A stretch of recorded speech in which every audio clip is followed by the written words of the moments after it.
안녕하세요. 한 주간 전 세계에서 주목받은 키워드를 뽑아 이야기 나눠보는 더 차트 시간이 돌아왔습니다.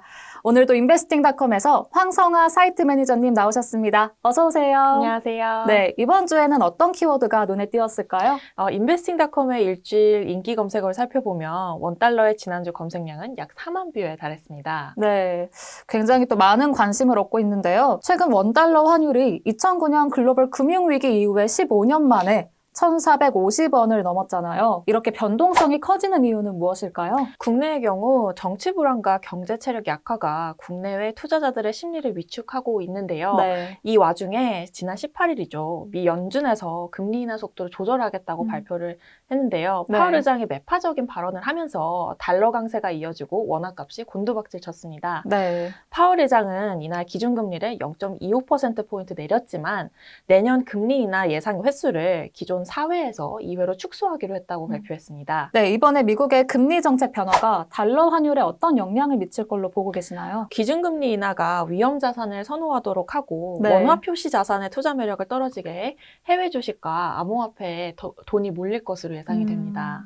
그러면 환율이 지금 1,450원대에 도달을 하면서 일각에서는 1,500원까지 올라갈 것이다 라고 많이 보고 계시잖아요. 그럼 이 강달러 현상이 지속이 되면 국내 경제에는 어떤 영향을 줄까요? 강달러 현상이 지속되면 당장 식탁 물가에 큰 영향이 미칠 것 같습니다. 네네. 국내 식품업계 대부분이 수입에 의존을 하고 있는데요. 환율이 오르면 생산 원가에서 원재료가 차지하는 비중이 60에서 70%인 식품 산업과 30에서 40%인 외식 산업에서 물가 인상 압력이 커질 것으로 보입니다. 그럼 원자재를 수입하는 기업일 경우에는 좀 악질 가능성이 큰데요.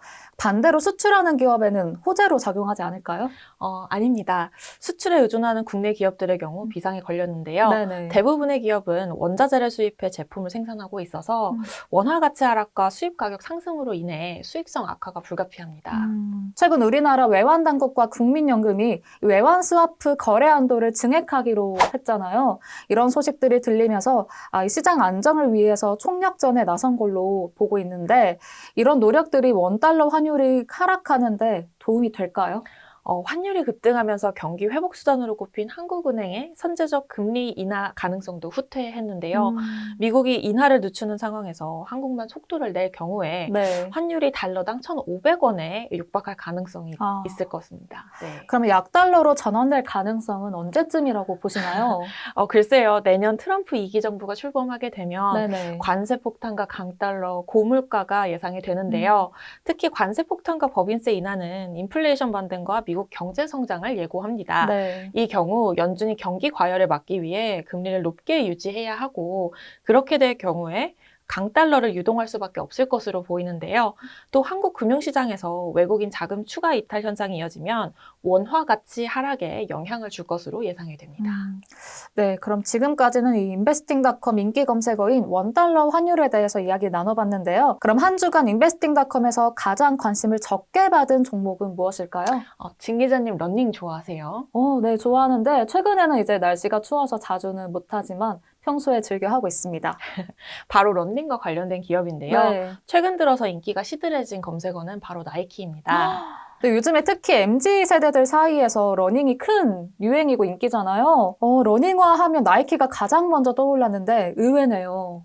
네, 아이러니하게도 나이키는 최근 실적 부진을 고전하고 있는데요. 한때는 출시 직후 바로 품절되던 에어조던 시리즈도 요즘 소비자들에게 외면을 받고 있습니다. 에어조던이요? 네.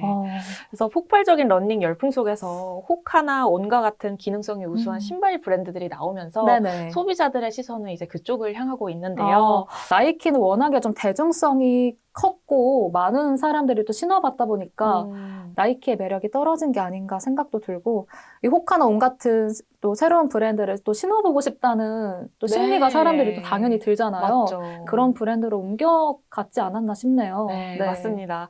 실제로 미국 1위 리셀 플랫폼인 스탁엑스에 따르면요. 올해 상반기 나이키와 조던 시리즈 판매량은 전년 동기 대비 21% 감소를 했는데요. 네. 반면에 경쟁사인 아식스와 아디다스는 각각 600% 80%, 90% 증가했습니다. 그래서 말씀하신 것처럼 업계 관계자들도 나이키가 최근 혁신 부재와 신제품 출시 지연으로 성장세 둔화를 겪고 있는 건 아닐까 하는 그런 얘기를 많이 하고 있습니다. 네, 그런 얘기가 나올 수밖에 없겠네요. 네. 나이키가 아식스와 아디다스와는 굉장히 또 상반된 실적을 보이고 있는데 코로나19 시절에 나이키가 코로나 수혜주라고 불렸던 기억이 있거든요. 네, 맞습니다. 이 나이키 실적 부진의 주요 요인은 무엇인가요? 네, 전문가들 분석에 따르면요. 나이키의 기존 D2C 전략이 실패했다고 입을 모으고 있습니다.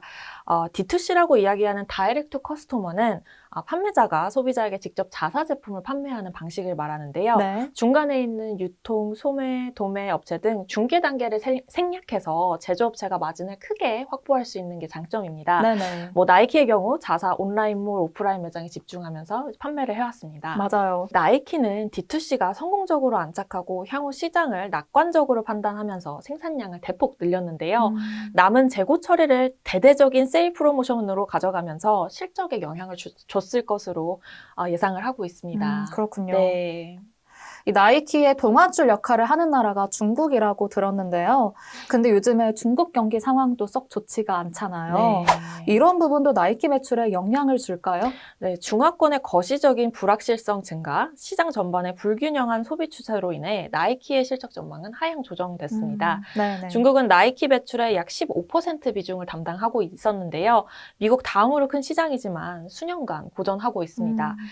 지난해 나이키는 실적 비중이 가장 높았던 중국 시장의 수요 저하로 재고 처리에도 어려움을 겪고 있는데요. 네.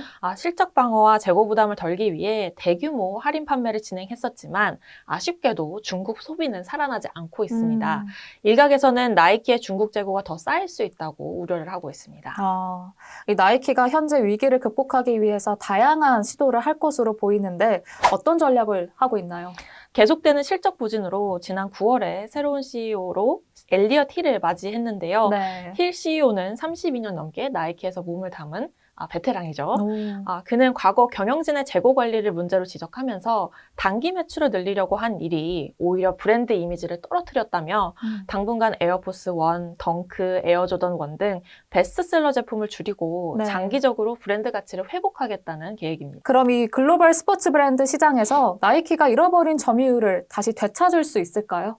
나이키가 위기를 극복하려면 주력 시장인 운동화 시장에서 빠른 변화를 보여줘야 할 텐데요. 네네. 최근 운동화 시장에 신흥 브랜드들이 등장하면서 네. 나이키의 위상이 바뀌었습니다. 그렇습니다. 나이키는 다양한 제품을 선보이고 소비자의 선택의 폭을 넓혀야겠습니다. 네, 나이키의 실적이 조금 더 회복이 되길 기대를 해보겠습니다. 네, 오늘도 유익한 설명 잘 들었습니다. 지금까지 인베스팅닷컴 황성아 사이트 매니저님과 함께했습니다. 감사합니다.